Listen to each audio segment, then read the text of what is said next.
Alam semesta dan makhluk yang diciptakan Allah Subhanahu wa Ta'ala sebelum Nabi Adam.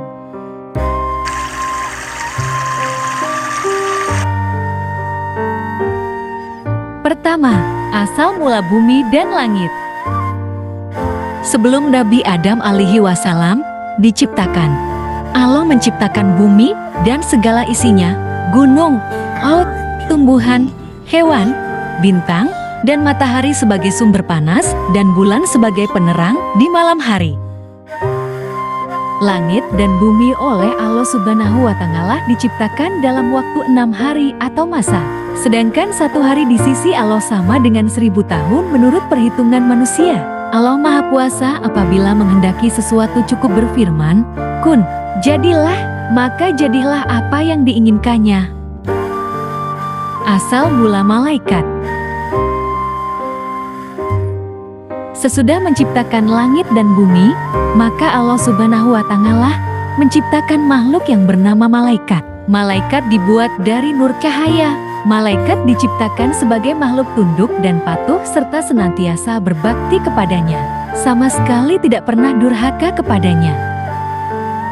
Malaikat tidak memiliki nafsu, tidak makan dan tidak tidur, tidak melakukan perbuatan dosa, tidak berjenis laki-laki atau perempuan dan mempunyai alam tersendiri yaitu alam gaib yang tidak bisa dilihat manusia.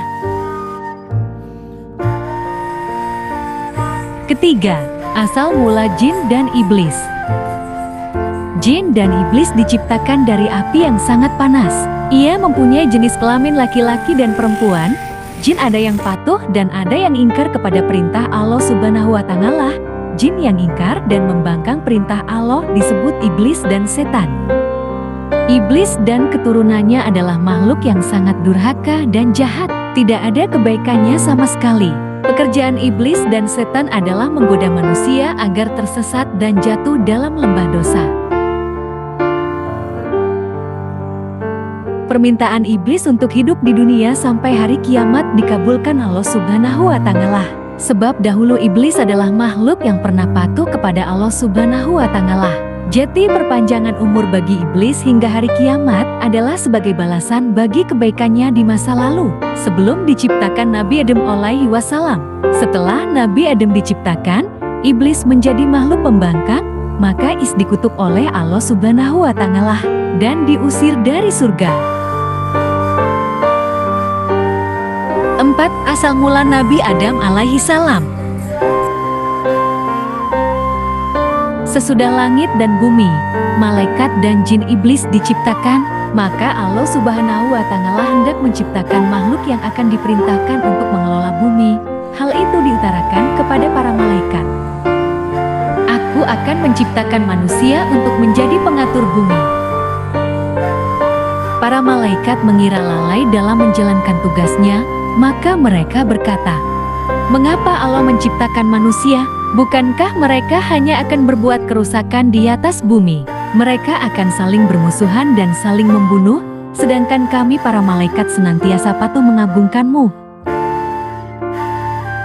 Untuk menghilangkan kekhawatiran para malaikat itu, Allah Subhanahu wa Ta'ala kemudian berfirman, "Sesungguhnya aku mengetahui apa yang tidak kamu ketahui." Para malaikat bungkam mendengar penegasan Allah itu. Bukankah Allah Maha mengetahui atas segala sesuatu? Demikianlah Allah Subhanahu wa Ta'ala kemudian menciptakan Adam dari tanah liat dan lumpur hitam. Setelah terbentuk, kemudian dimasukkan roh ke dalamnya. Adam pun kemudian hidup, bisa berdiri tegak. Allah Subhanahu wa Ta'ala kemudian memerintahkan para malaikat untuk bersujud atau menghormat kepada Adam. Para malaikat pun bersujud sebagai pernyataan hormat dan ucapan selamat atas terciptanya Adam. Itulah tadi ringkasan cerita mengenai terciptanya alam semesta dan makhluk-makhluk Allah. Apabila sahabat semua menyukai video ini, bantu subscribe ya. Terima kasih. Semoga kita senantiasa dalam perlindungan Allah Subhanahu wa Ta'ala dan dijauhkan dari tipu daya setan dan iblis. Amin.